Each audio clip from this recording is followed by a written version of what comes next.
Meet Totomaru Ichiki, the world's most honest and enthusiastic detective in training. Spoiler alert, being a good guy doesn't exactly make you Sherlock Holmes. Poor Totomaru's getting roasted by his co-workers harder than a marshmallow at a campfire.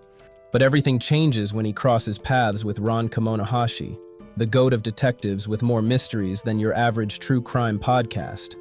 With Ron's help, Totomaru is able to solve mysterious, unsolved cases, earning him more and more reputation.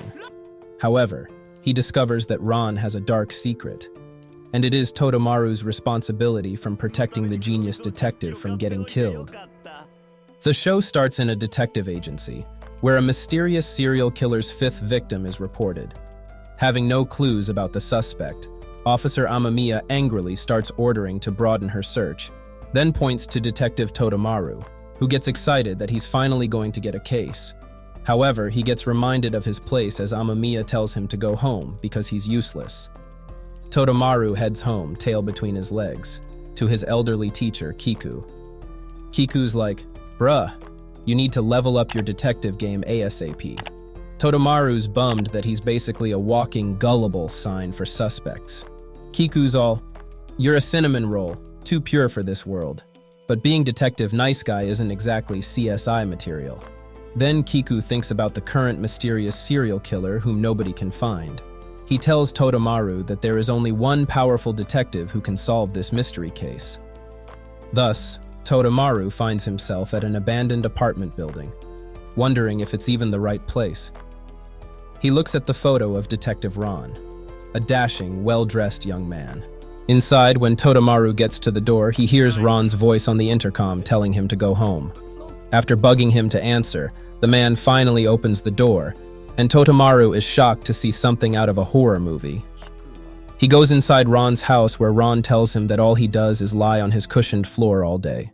Then, Ron asks Totomaru if he paid his respects to a god's shrine on the way here. Totomaru is shocked that he knows, but Ron points out that he has pollen on his shirt, which he could only have gotten from the plants at the shrine. This makes Totomaru realize that this horror movie reject truly does have great detective abilities. He asks Ron for his help with solving a case, but Ron refuses to even listen, saying he has cut himself off from all outside information. When Totomaru tries telling him about the case, Ron just puts on some earplugs, so Totomaru tries to wrestle them off of him. Suddenly, Totomaru gets a phone call from Amamiya, and Ron angrily slaps it away, not wanting to listen to it. Totomaru was about to leave, but Ron had already heard the phone call and started screaming in pain. This confuses Totomaru, but he learns that once Ron hears about a case, it becomes really painful for him to stay in his room instead of solving it. But for some reason, he has to lock himself inside all the time, which has left Ron depressed. Totomaru offers to help Ron, saying that no matter what difficulty he'll face outside, he will back him up if he just helps him investigate. Ron hesitates, but seeing Totomaru's sincerity and feeling curious himself, he finally decides to agree. The two of them run to the next crime scene, leaving Totomaru out of breath. Ron plops down next to the body, shocking everyone nearby. He talks to the dead man, claiming that if dead bodies are treated with respect, they reveal all their information. It seems as if the man drowned, but his body was found in a park with no water nearby. Ron also notes that the man is wearing an expensive dress, and his wallet and watch were stolen. He gets Totomaru to give him information about the rest of the serial killer victims, who were also found in similar circumstances. To arrest the serial killer, Ron first takes Totomaru to a barber in a good suit, saying that he needs to look good for his mission. As Totomaru goes inside the barber shop, Ron waits outside, scaring a few kids with his creepy actions. Inside, the barber makes Totomaru bend his head into a sink and goes to grab shampoo. However, once he sees that Totomaru isn't moving, a creepy grin creeps up his face, and he starts the water in the sink to make Totomaru drown inside. However, his plan fails when the locked door suddenly bursts open, revealing Ron with a lockpick. Totomaru, who had just been holding his breath, also gets up, alive and well, shocked that the barber tried to kill him. Ron explains that this barber is a serial killer, and the reason he was able to drown his victims so easily was in the sink. Inside the sink, he had filled it up with oxygen-deficient air, which was created by pouring hot water on dry ice. The air would make the customers go unconscious, letting the barber easily drown them. Since the barbershop was in a quiet area near dry ice, the barber had the perfect spot for his murders. Once the barber realizes that he's facing some detectives, he runs out to the roof of the building but finds it locked by Ron. Totomaru furiously asks him why he killed so many people, and the man claims he just did it for money. To him, the rich people he killed were a bunch of corrupt thieves who deserved it, because the man had lost all his money in stock trading. Totomaru is shocked at his confession, but Ron seems disgusted by his actions and orders the man to jump off. Like a good boy, the man calmly walks over to the edge of the roof and jumps off the building. Totomaru rushes after him, and Ron struggles with his mental state. When he recovers, he thinks that he has already killed the barber. Ron starts regretting his decision to trust Totomaru, but suddenly hears Totomaru screaming as he tries to hold the barber from falling down. Seeing how Totomaru instantly jumped to save someone's life, Ron realizes that he is truly a good person who could help him solve cases safely. He saves both Totomaru and the serial killer, who later gets arrested. Totomaru finally learns that the reason Ron had to stay inside his house all the time was because he would get angry at the killers and order them to die, which made the police ban him. This time, though, with a partner as brave as Totomaru, he believes he can start solving cases once again. Flashback time. We're at Blue, the Hogwarts of detective academies. Ron's basically the Harry Potter of sleuthing, a genius who's got everyone shook with his detective skills. He's not just passing classes, he's rewriting the textbooks. At present, Ron's life has changed. He greets Totomaru happily, excited for another case, but slumps down in depression after learning there aren't any. Ron tells Totomaru about Blue, explaining that he got banned from being a detective and that if he was ever caught, he would be punished with death. This is why Ron wants Totomaru to do the detective work in the front, while Ron actually solves the problems behind the scenes. Totomaru finally understands, but explains to Ron that he can't just get cases for himself, only the ones Officer Amamiya assigns to him. Even though she got a case of a dead body with a head injury, Amamiya just left Totomaru to handle low-level office work. Totomaru cheers Ron up, saying that they can at least solve a low-level case of money being stolen from a piggy bank, something that should be impossible to do. Even this small mystery excites Ron, and he dresses up to visit the victim's house. After moving past a big suitcase at her door, he looks at the piggy bank and asks what happened. The girl explains that she was outside the house, and after returning home, her piggy bank felt lighter. She had also been getting silent phone calls, so she wondered if it was related to the theft. Ron notices some jewelry nearby, wondering that if a thief wanted money, they could have stolen that instead of some coins. He then gives up, not knowing how it could have happened. The doorbell then rings, and the girl's older sister comes in. She also explains that when her sister came back the day earlier, she thought the piggy bank was lighter, but the older sister thought that she was just imagining it. However, the younger sister firmly believes that it is not just her imagination, which inspires Ron to think about it. He tells the sister to give up and accept that it is just her imagination, but she refuses, saying that her piggy bank is very heavy. This brings a smile to Ron's face, and he tells her to break the piggy bank. Once she breaks it, some coins come out, but the sister thinks that there are fewer coins than she put inside. Ron tells her that the coins will be sent for forensic examination, before taking out Totomaru to the riverside. There, they meet Amamiya and the other police officers investigating the dead body. Ron lies down next to the dead body and tells Totomaru to bring over the sisters. Once the two sisters are there, Totomaru begins explaining the mystery of the piggy bank. Totomaru drops the truth bomb. Sure, swiping coins from a piggy bank without breaking it is mission impossible, but swapping out the whole piggy bank, that's some next-level sneaky. He then hits them with the plot twist. The forensics team found a fingerprint party on those coins, and guess who was the only guest? Big Sis. The elder sister is a bit confused, saying that if she had just broken the piggy bank and replaced it, she would have just told her younger sister. Totomaru's sweating bullets under her interrogation, but Ron's got his back with a trust the process look. Then, Ron drops the mic. That piggy bank swap? It's all tied to our riverside corpse. Totomaru picks up the thread, spinning a tale that'd make Netflix jealous. Big Sis here was dealing with a next-level creeper. Silent calls, stalking, the works. One day she's running from this psycho, dashes into the house and spots the piggy bank. Bam! Instant weapon. One hit, and stalker dude's down for the count. Then it's all about damage control.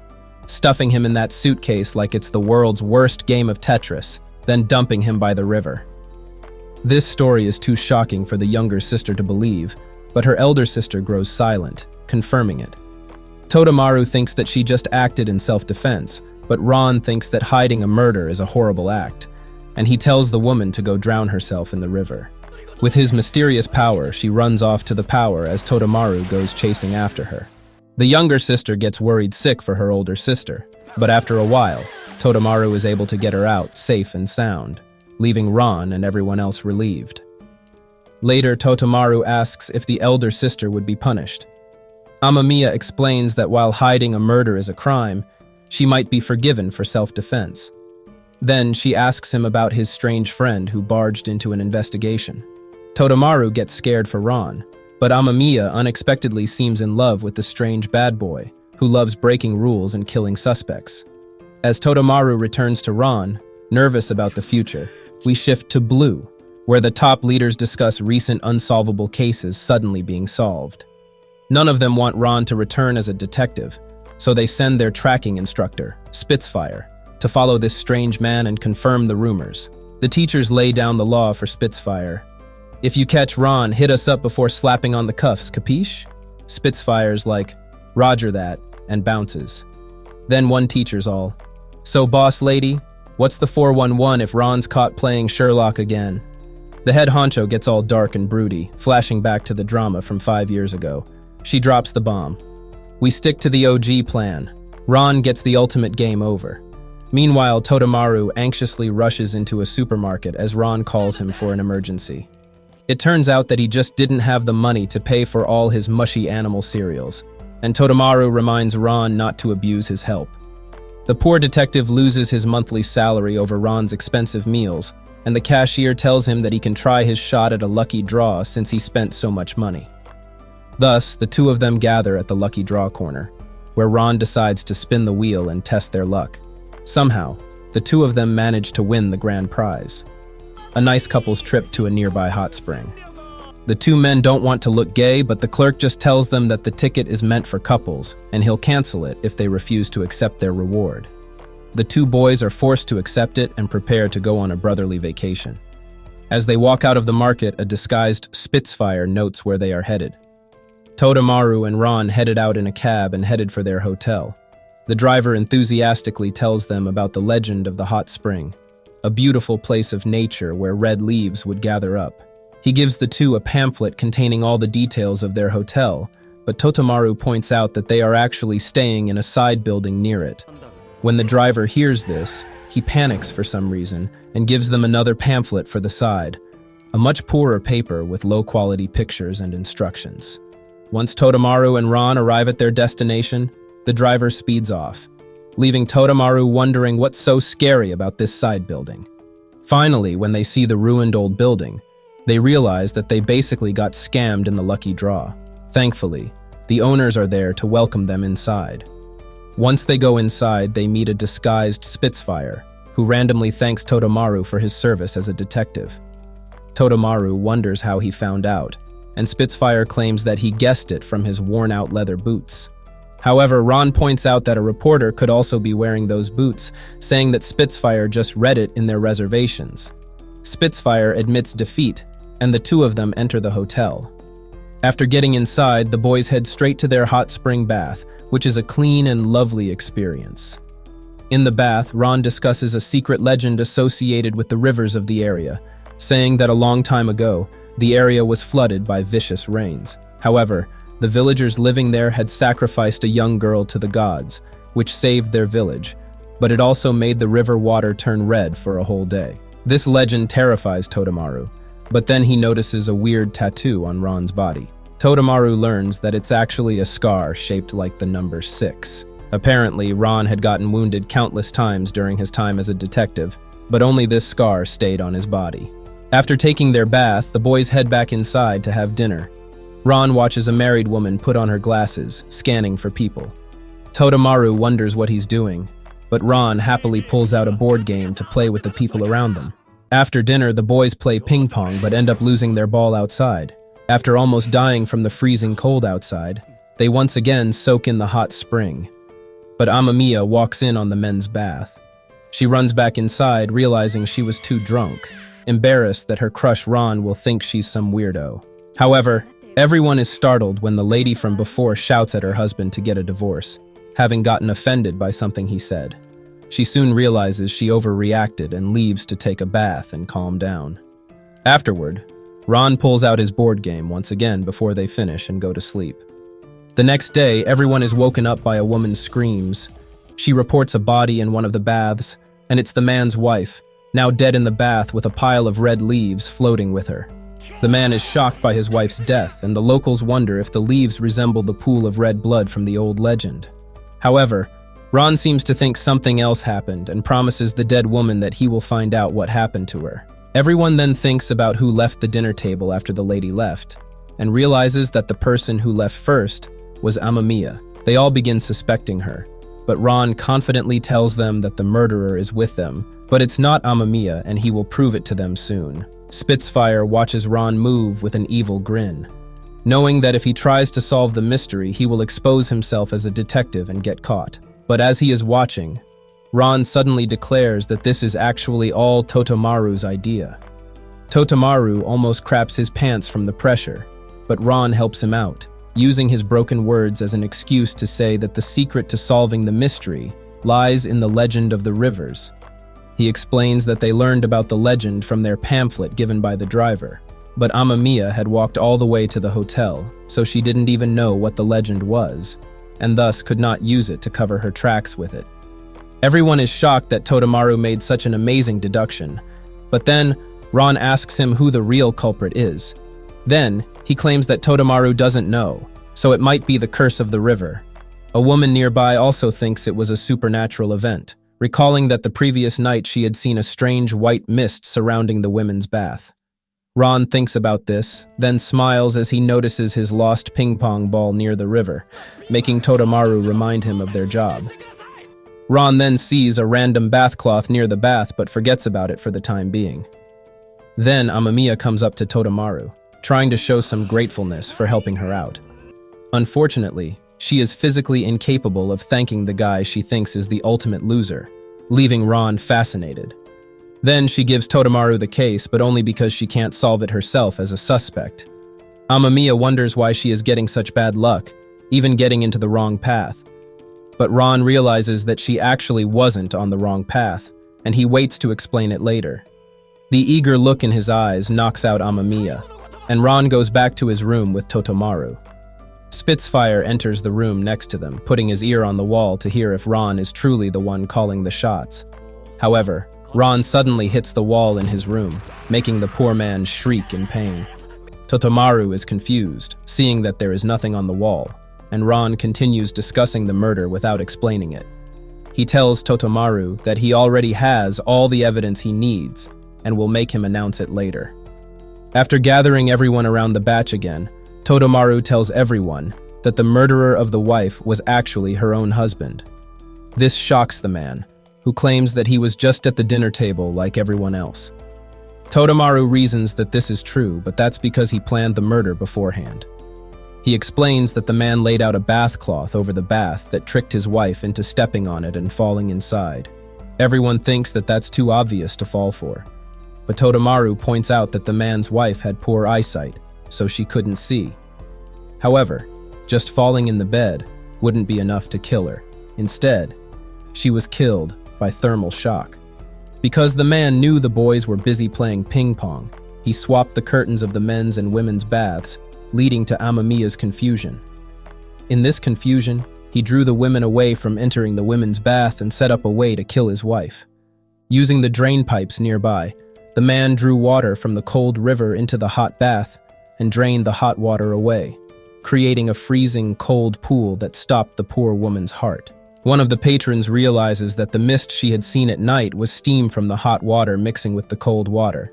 Totomaru then explains the final point, that the man tried to disguise the murder as a doing of the curse by gathering red leaves from the river onto the body, so nobody would investigate his wife's death. The man questions Totomaru's proof for doing all this, and he responds that they have already found his fingerprints on the bath curtains.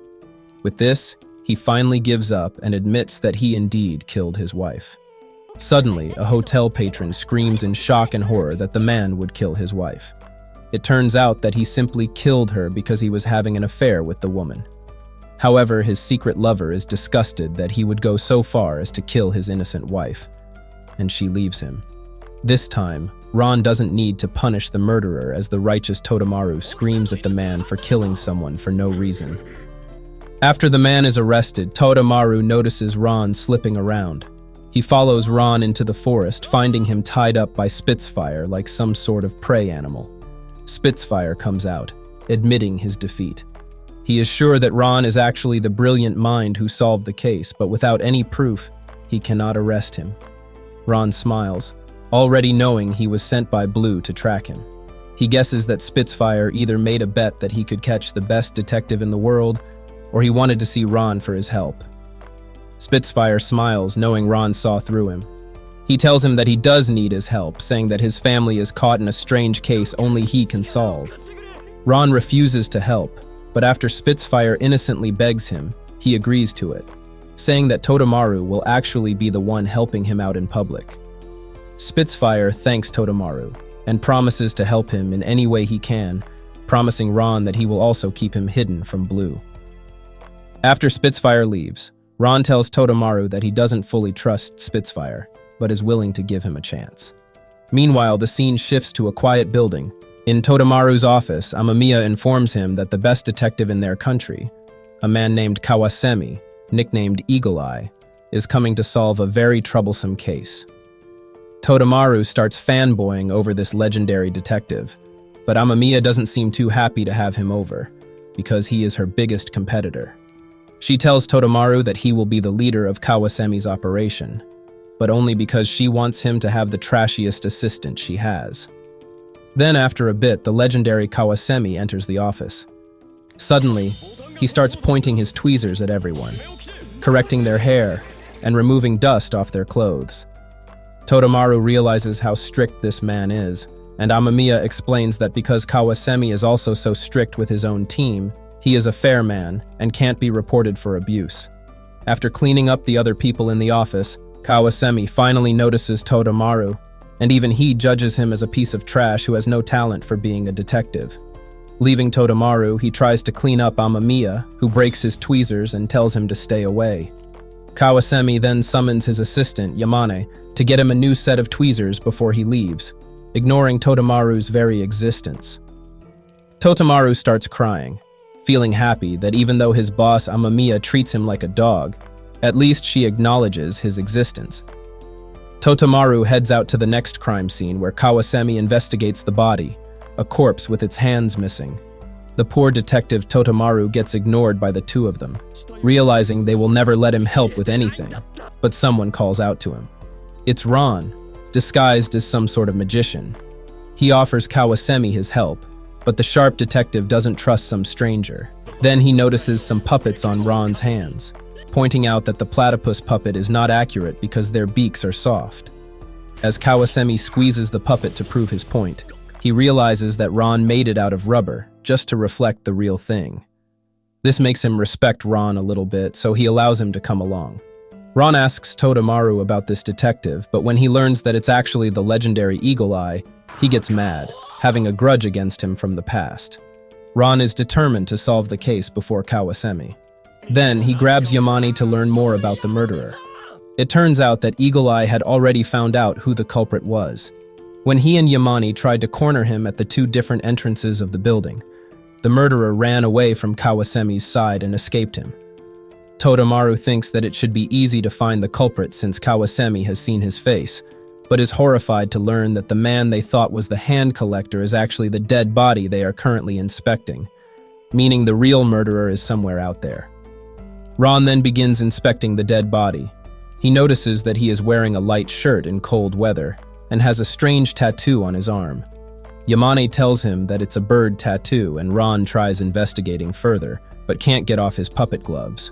Totomaru tries to pull the gloves off, but trips and falls in Kawasemi's direction.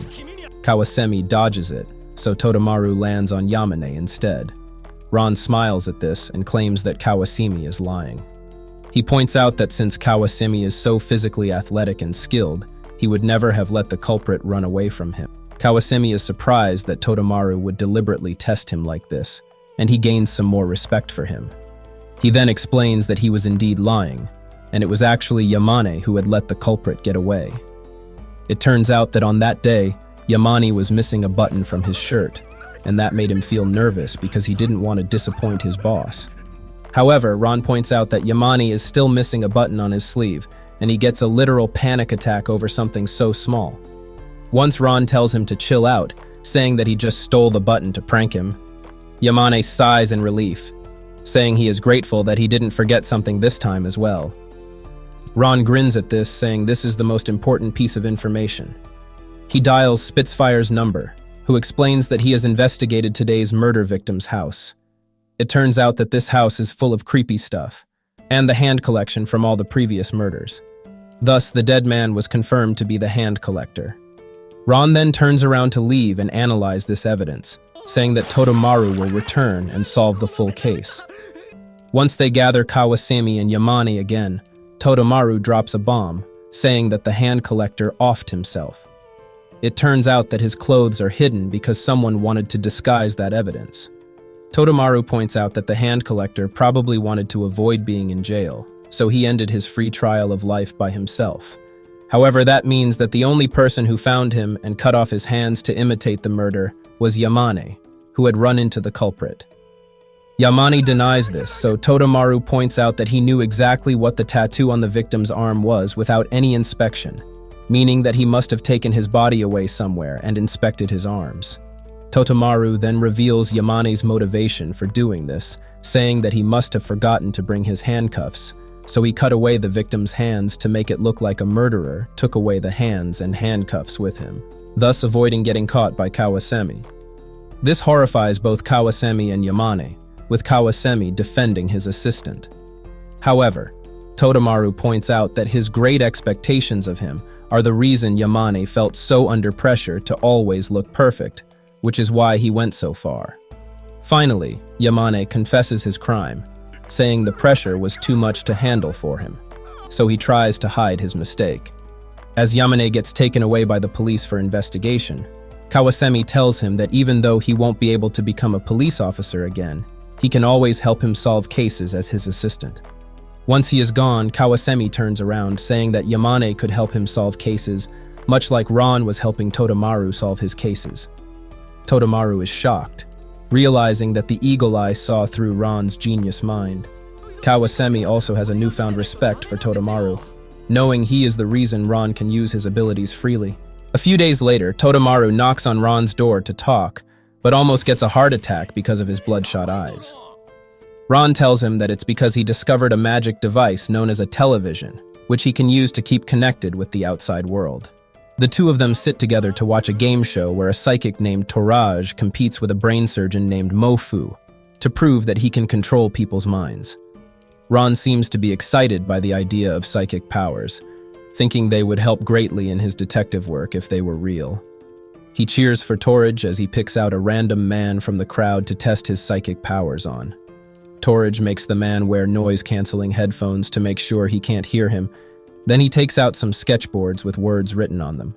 Once he shows him the words written in English, the man somehow understands and begins obeying his orders, seemingly out of his control. The crowd and Totomaru are both amazed, but Mofu knows it's all fake.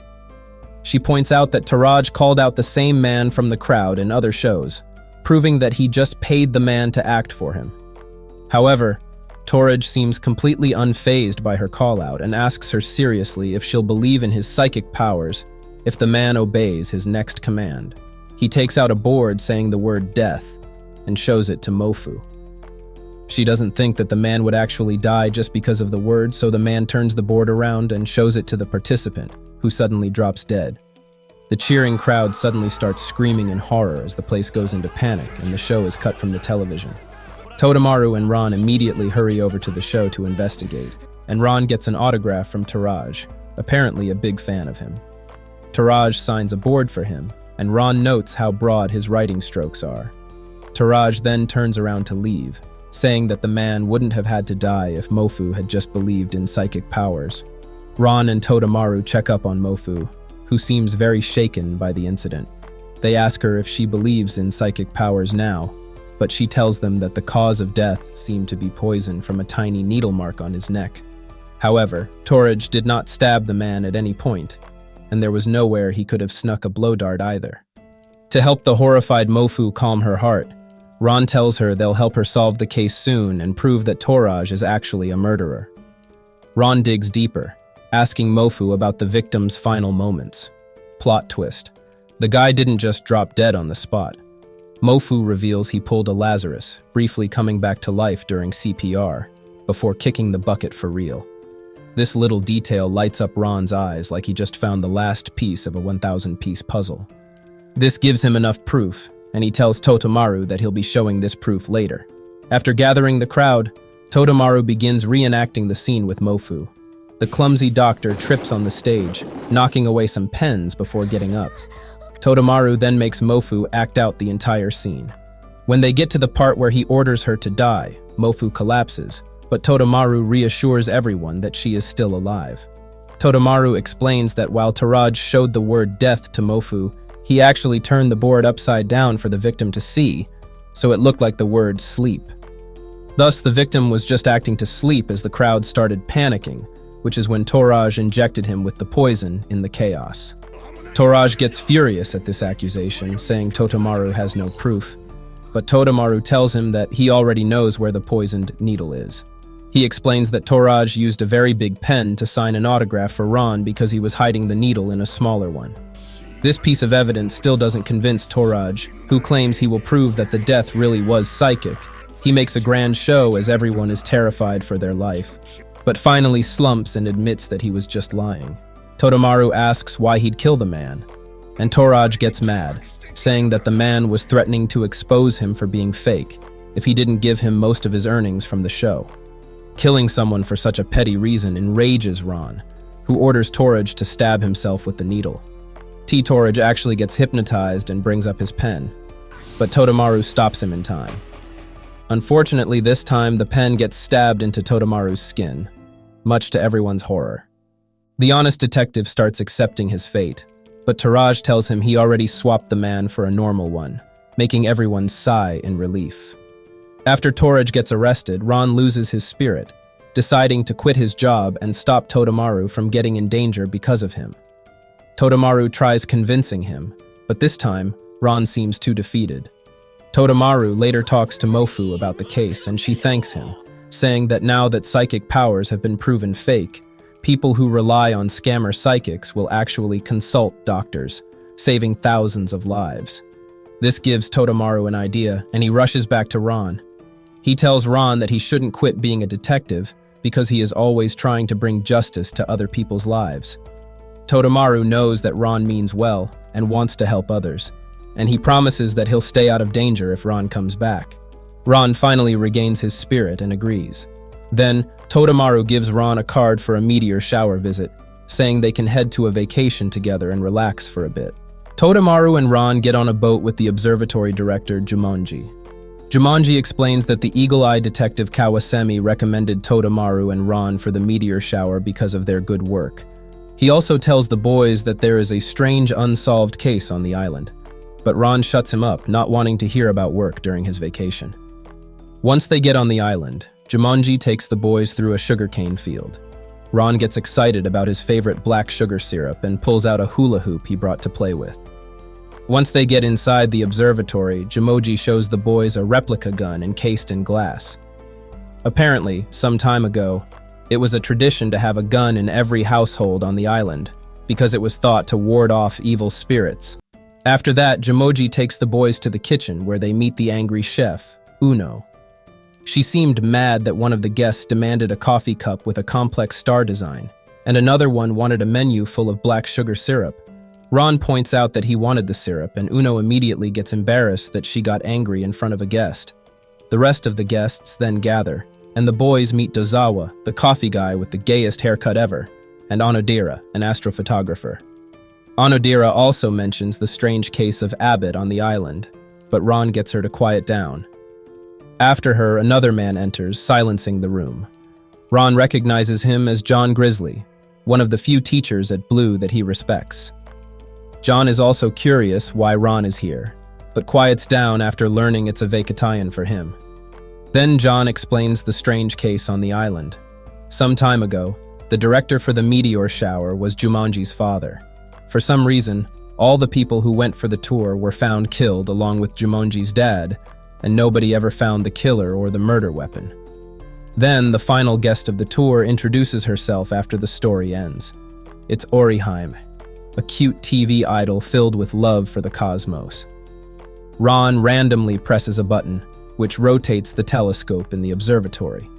Jumanji explains that the telescope automatically captures the stars according to its data, but they will view the stars with their own eyes at night. The guests all wait for the buffet dinner at night before viewing the meteor shower. Totomaru talks to John Grizzly, hoping to learn more about his past. Grizzly is also curious about this new man. Once he learns that Totomaru is Ron's friend, he tells him that in the past, Ron went to investigate a group of murderers. Somehow, he was found in a facility with all of the murderers' bloody bodies and a weapon in his hand, with no memories of what he did. Although it seemed like Ron was the murderer, because he genuinely did not remember his own actions, he was excused from the death penalty for losing his mental faculties. After having dinner, Onodera leaves to get some photography equipment, and Ron goes to sleep while everyone else watches the beautiful meteor shower. Suddenly, a loud gunshot disturbs everyone, and they leave to investigate the observatory. They force their way into the locked observatory only to see Onodera dead with a gunshot wound and a gun near an unconscious Ron's hands. Everyone panics and starts blaming Ron, but Ron seems to have no memory that he committed the murder. John Grizzly then steps up and starts investigating. He noticed that there was no way to escape the room through the vents, and the door was also locked. Thus, Ron could only be the murderer. Ron protests, saying he doesn't even have the key but somehow finds it in his own pocket. This is further proof that he locked the door from inside, so Grizzly orders Totomaru to arrest Ron. Ron accepts defeat and gets handcuffed in a room. Totomaru asks him what happened, and Ron thinks that it's the same as his bloody training incident. Ron knows he is innocent, but can't remember anything that happened. Unfortunately, because he has no proof, Ron thinks he has to accept responsibility this time. However, Totomaru drags him out, saying that Ron would never kill an innocent person, only pressing murderers he gets mad at. This makes Ron realize he has some hope, and he tells Totomaru that he is actually awful at aiming a gun. "Dude, why didn't you lead with that?" Totomaru asks, baffled. Ron shrugs. Brain.exe stopped working under pressure, I guess. Totomaru's eyes light up with determination. "Time for me to play Sherlock and clear your name." As he storms out, Ron leans back, a smile tugging at his lips. This time, it's different. No lone wolf act. He's got Totomaru in his corner, ready to go full Phoenix Wright for him. The next morning, Jumoji learns that the police will take a few days to arrive because of the bad weather. Totomaru investigates the crime site, seeing that all the lights are broken by gunshots through the middle. He realizes that they only heard one gunshot, so he tries checking the telescope footage to see if it recorded anything. While Totomaru sits on the computer, a shadow looms over him in the darkness, holding up a ladder to knock him out. Luckily, Totomaru turns around just in time to see John, who mistook him for an intruder tampering with the evidence. John's all about that CSI life, making sure every piece of evidence is airtight before slapping the cuffs on Ron. He hands Totomaru a stack of testimonies thicker than a phone book, saying, "Time to play detective, kid." Apparently, Jumoji left to get his journal around the time Onodera left. Dozawa just went to the bathroom for a bit before returning. Uno was cooking all the time, and Oriheim was in her room before she went to talk with Uno. Because Totomaru and John were watching the meteor shower the entire time, it only left one person without an explanation, Ron, who had gone to sleep right before Onodera left. However, Totomaru still believes that Ron is innocent.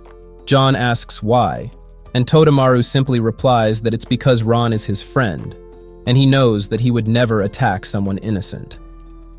John is surprised that Ron has such a close friend, saying that he never showed weakness to anyone else in the past. Suddenly, while thinking about the telescope recordings being deleted, John realizes something about the murder, saying that Ron is indeed innocent. He tells Totomaru to rush and uncuff Ron as he leaves to confirm something. Totomaru heads over to Ron and gives him this new evidence. Ron realizes that since the lights were off the entire time he was in there is no way he could have accurately destroyed them, or killed Onodera because she was separated from him by the massive telescope. Not only that, but since the lights were destroyed before he entered the room, the broken shards of glass on the ground would have cut into his feet if he walked inside the dark room, meaning that someone else carried him there. Ron's lightbulb moment hits. Someone spiked my dinner like it's a college frat party. He bounces off to celebrate with a meal, because why not?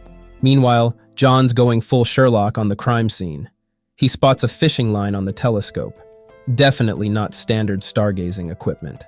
As he tugs on it, his eyes go wide like he's seen a ghost. Cue the dramatic thunder because this case just got a whole lot spicier. Ron and Totomaru are having their meal at this moment. Ron thinks that someone is trying to frame him as a murderer, saying that it's similar to the training incident.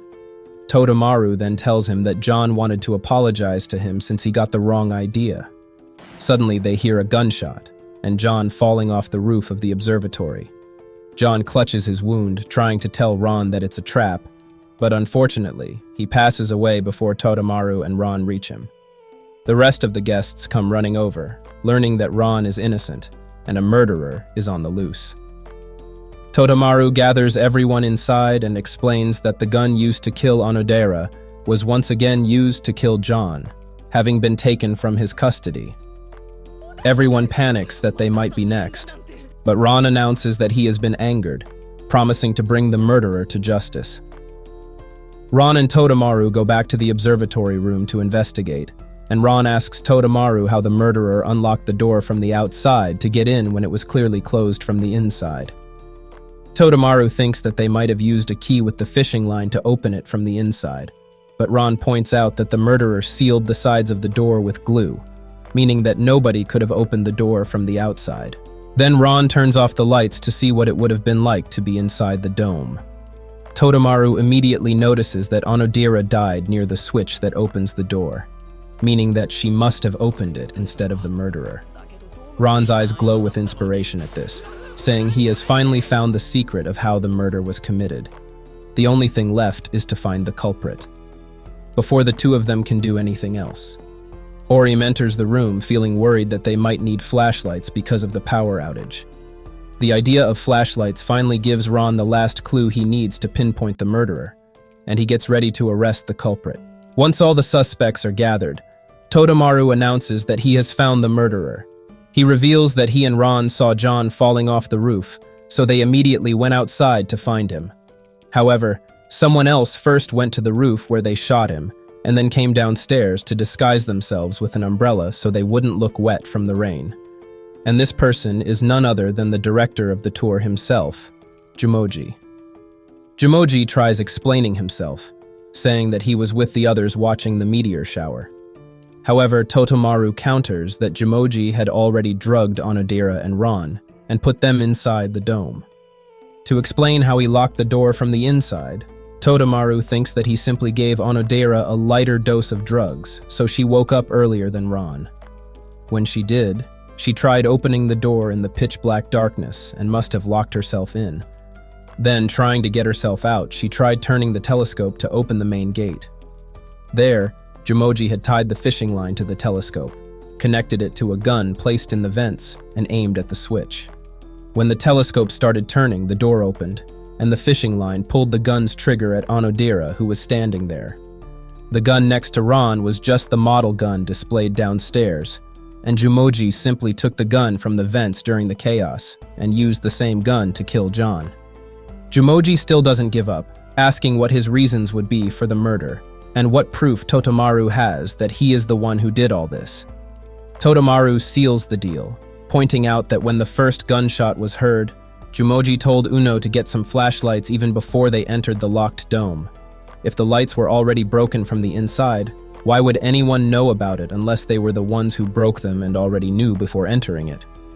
With this final proof, Jumoji realizes he is beaten, so he confesses that the reason he killed Onodera is because she was actually a secret journalist trying to find out the truth behind the murders his father committed years ago.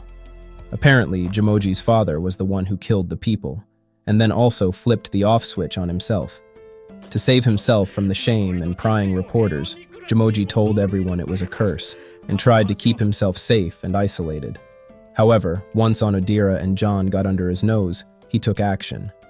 Jumoji regrets that his plan to frame Ron failed, but Ron himself has other ideas.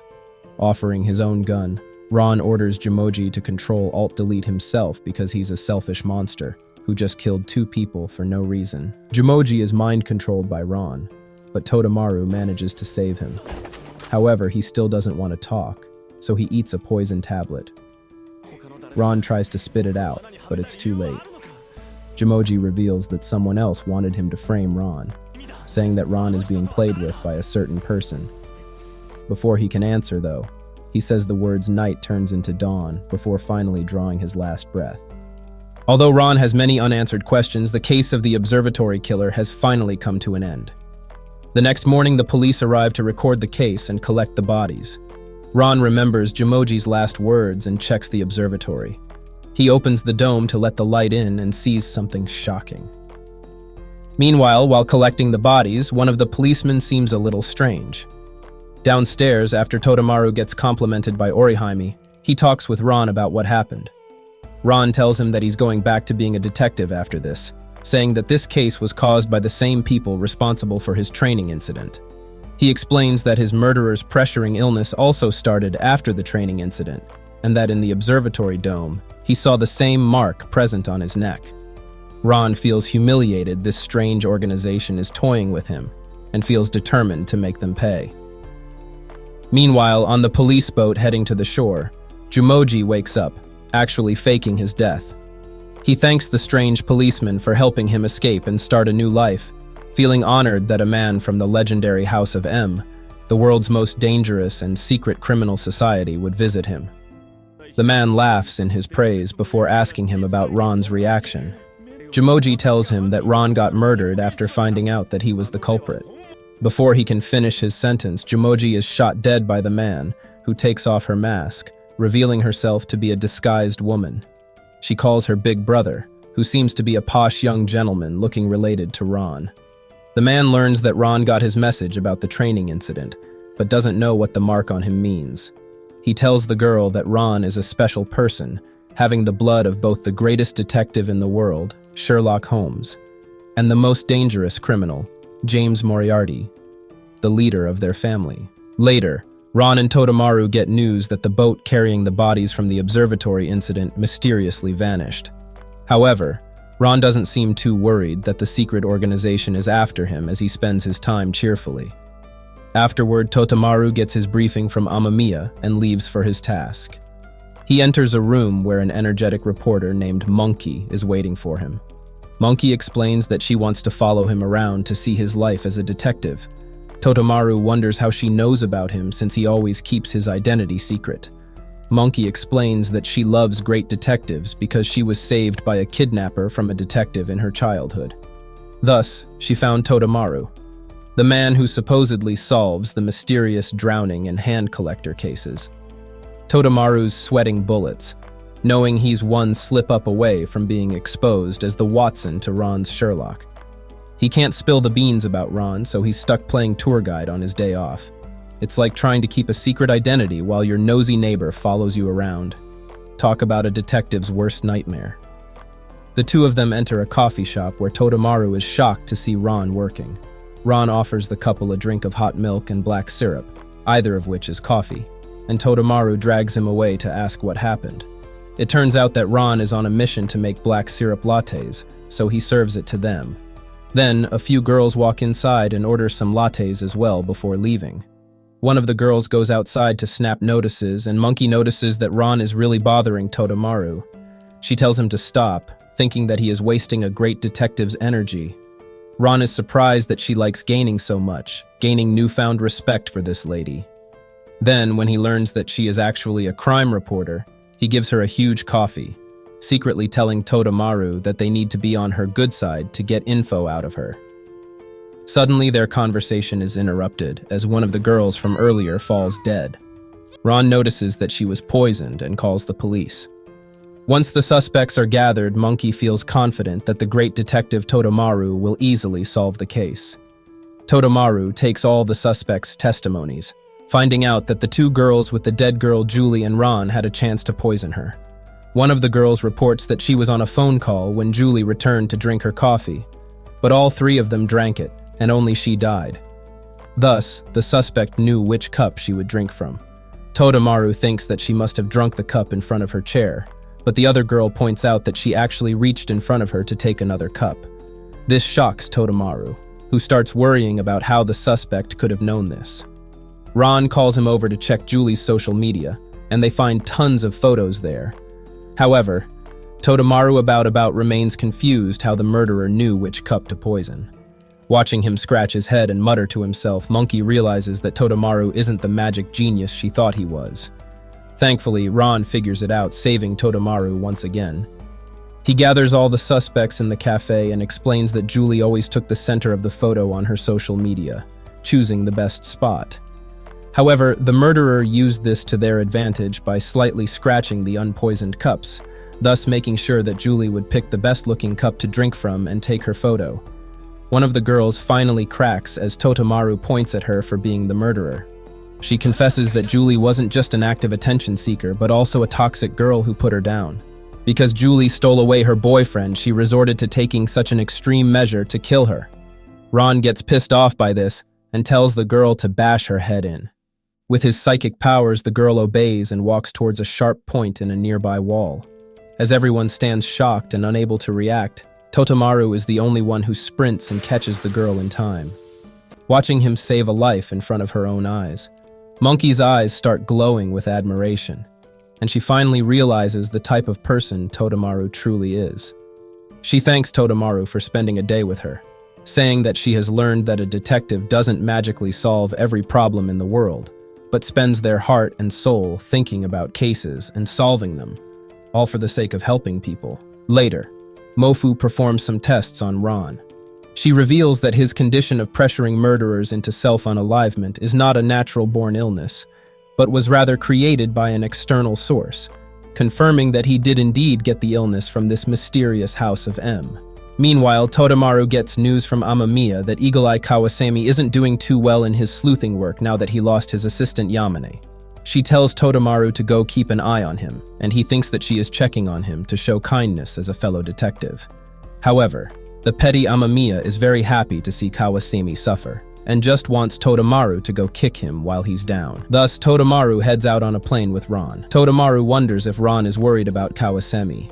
However, Ron doesn't know for sure, saying he never used to care about others before. Totomaru asks him if he has any friends, and Ron replies no, but then changes his mind, saying Totomaru is a friend to him now. Once they arrive in Kawasami's city, Totomaru tracks him on duty. Kawasami is trying to point out mistakes in fellow officers, but he actually makes mistakes, getting their names and disguises wrong. Totomaru is surprised that the Eagle Eye is in such a predicament. Kawasami greets him and takes him out to eat at a ramen shop. He already knows that Amamiya sent Totomaru to check up on him, and tells him that he has indeed hit rock bottom.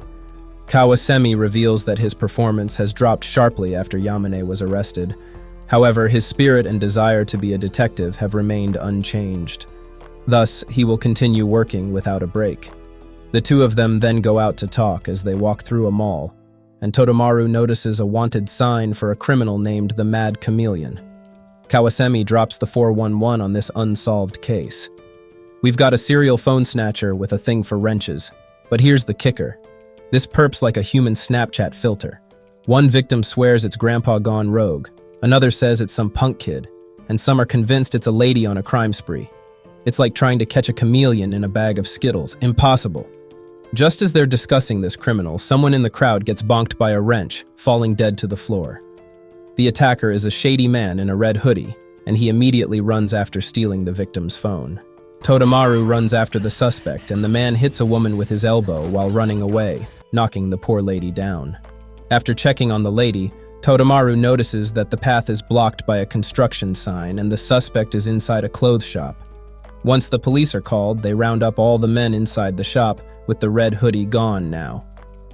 Totomaru looks at Kawasemi to arrest the suspect, however. The sharp detective has trouble pointing out who the murderer might be. Thankfully, Ron is also there, and he calls Totomaru. Once he learns about this suspect, he immediately comes over to investigate. Unfortunately, before he gets there, Kawasemi can only narrow the suspects down to 3 men based on their height, before he has to let them go because he has no proof of which one is the culprit. Once Ron finally arrives, the policeman put his sorry ass in handcuffs before Totomaru explains that the horror movie Reject is actually his friend. Totomaru asks about the victims and learns that they are all students or professionals. He figures that they must all be wearing suits, then reveals that the victims are all lying. Totomaru is shocked by what this means, but Kawasemi explains that the victims might be members of a banking scam, which explains why they were wearing suits. The suspect must have had a money dispute with the victims, so handed them out and stole their phones. Because the victims would also get exposed as scammers if they got the suspect arrested, they all lied about the appearance of the suspect. Ron nods, then points at Kawasemi to arrest the victim. He informs him that although Kawasemi thinks he is doing okay without Yamane, he has changed his own ways. By stopping himself from correcting every small thing, Kawasemi has lost his own spark and has thus lost his detective abilities. Ron's words inspire Kawasemi, and he immediately begins nitpicking flaws in his outfit and hair. Finally, Kawasemi thinks about the 3 suspects. He asks Totomaru if the suspect hit the woman with his left arm. Totomaru nods, which gives Kawasemi the final clue. He points out that the suspect was just checking the time on the watch he was wearing on his left arm because he knew the path up ahead would be blocked after a certain time. However, his watch betrayed him because it showed the wrong time, meaning that the suspect was wearing a malfunctioning watch and was forced to hide in the store. With this proof, Kawasemi narrows the culprit to 1 suspect, solving the case. The police also find his red hoodie and the stolen phone hung in the shop, and Kawasemi finishes the case by finding and arresting the suspect, regaining his spark as the legendary Eagle Eye once more. A few days later, Totomaru asks Ron about helping out Spitfire, and Ron tells him that he is ready to do it. Before Totomaru can begin searching for Finsray, though, he finds out that he's been following him like a loyal puppy the entire time. Spitfire enters Ron's office, where Ron lays out his terms for helping him out. He tells Spitfire that if he can get the file from his training incident case, he will help him look for his family. Totomaru wonders why he's putting a condition, but Ron really wants to get his hands on the file to find out the truth about the organization hunting him and his mysterious illness.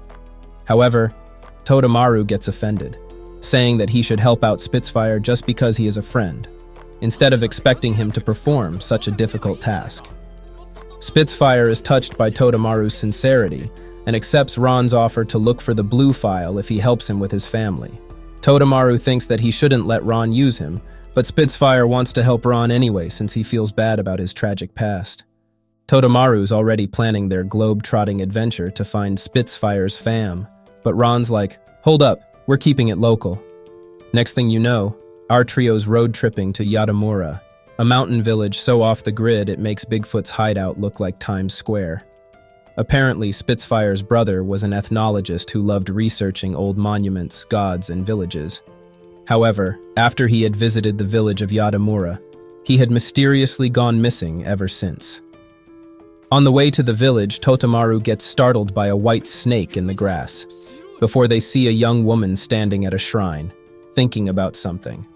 Suddenly, an axe flies at his head, alerting the young woman, who leaves. Totomaru barely manages to avoid getting turned into a headless mannequin, and some strange men come out saying, "Oops, my hand slipped," before leaving everyone confused. Once the 3 of them reach the village, they see a scene where villagers and the old mayor are angrily gathered around a government official. An ethnologist named Muroi explains that he also came to check out the village, but came at a difficult time since the government official is asking the villagers to leave and let the government build a dam in the area. Of course, the villagers refuse, saying that their snake god Yatagami will bring their wrath on the man. The mayor disperses the crowd before taking Totomaru's group to stay in his house, the government official leaving to stay in the guest house. It suddenly starts raining, and the mayor claims that the god Yatagami is angry at the official, so the rain represents his wrath. Then the mayor's granddaughter, the woman from the shrine, Mi, also comes home, surprised to see Spitfire. After meeting Mi, everyone goes inside the house to have dinner. Spitfire shows Ron a picture of his older brother. He explains that he was just normally asking Yatagami about the snake god, Yatagami, before he suddenly went missing the next day. Spitfire had asked the villagers and even called the police, but despite searching the mountains far and wide, they could find no trace of his brother, having disappeared off the face of the earth. While talking, Totomaru suddenly gets horrified as he sees a white snake wrapped around someone in the guest house. Everyone runs out to investigate the guest house, but once they enter it, the entire house is empty, not even the snake or the government official being there. The next morning, the villagers discover the government official dead in the river, with snake scale marks around his neck. Totomaru points out that the cause of death was falling down from the village onto the river basin, but the village elder comes over, saying that it was the snake god Yatagami who killed him, wanting to protect the village. Ron is shocked that everyone believes in Yatagami, but Mi angrily tells him that her god is real. Seeing how upset his granddaughter is, the mayor also pushes on, saying that nobody will be allowed to doubt their god. As the village mobs get more and more frenzied, Ron and the others leave the area for their own safety. While going up the mountain, they meet Muroi, who seems curious about the murder. Once he learns that there is indeed a murder, Muroi thinks that Yatagami might be real. He tells them that he has always felt the god's presence in the village. Apparently, 15 years ago, the government brought over heavy machinery to build the dam at the village. However, the equipment mysteriously vanished, never being found again. Muroi also remembers collapsing in the forest, but someone else saved him and placed him on the riverbank. He thinks that the snake god Yatagami is behind all these events, and considers moving into the village himself. Ron asks him what he was doing at the time of the murder, and Muroi explains that he was just trying to visit the shrine to pay his respects, where scrolls and paintings of Yatagami are hung around. However, for some reason, the shrine was closed the previous night, so he had to return. Spitfire and Totomaru are worried about the mystery, but Ron seems to have figured it all out. They enter the guest house once again to check, but find no other clue except Ron's black syrup bottle lying on the floor. Suddenly, Spitfire falls down, horrified after seeing a white snake in the river. Ron looks at Yatagami before asking a police officer where they found his syrup bottle. The policeman tells him that the bottle is where they found it, and Ron smiles, having figured out the mystery of the snake god. Ron's got that "I just solved the Da Vinci Code" look as he huddles with Totomaru. Next thing you know, he's rallying the villagers by the riverbank like he's about to drop the hottest mixtape of 2024. "Ladies and gents," he announces, "I'm about to spill the tea on your snake god's magic tricks." Totomaru explains that when they first went to investigate the guest house, Ron left his black syrup bottle on the floor in a hurry. However, when they went to the guest house in the morning, the bottle was moved from the mat. This is because the murderer had used a shrine scroll of Yatagami to show them that the murder was performed by the snake. This was achieved by tying a stone with a rope on the other end of the window and the other end to the door. While the scroll was standing straight with the rope before, once Ron and the others opened the door, the rope was lifted and the rock fell down, letting the painting fall flat on the floor. This is why they could find no secret entrance in the guest house. However, the murderer wanted to retrieve the scroll from the guest house, so they lifted the mat to take it out. While doing so, Ron's syrup bottle moved from its original place, proving that the same scroll was used in the murder. Totomaru explains that the reason the murderer wanted the case to look unsolvable was because he was trying to protect the villagers from being blamed. Thus, he used the snake god Yatagami as an excuse to dispose of the government official. However, the only person who wanted others to see the snake god was the mayor, who took Totomaru and the others to his house, then when the victim was found, claimed that it was all the work of the snake god.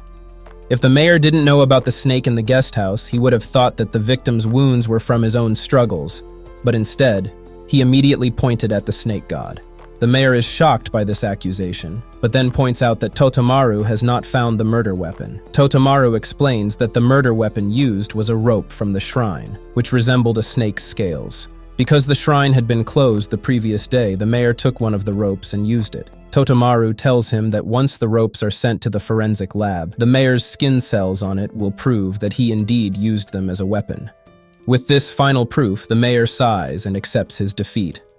However, Ron has other ideas. He immediately tells the mayor to go hug the river, and he turns around to jump off the bank.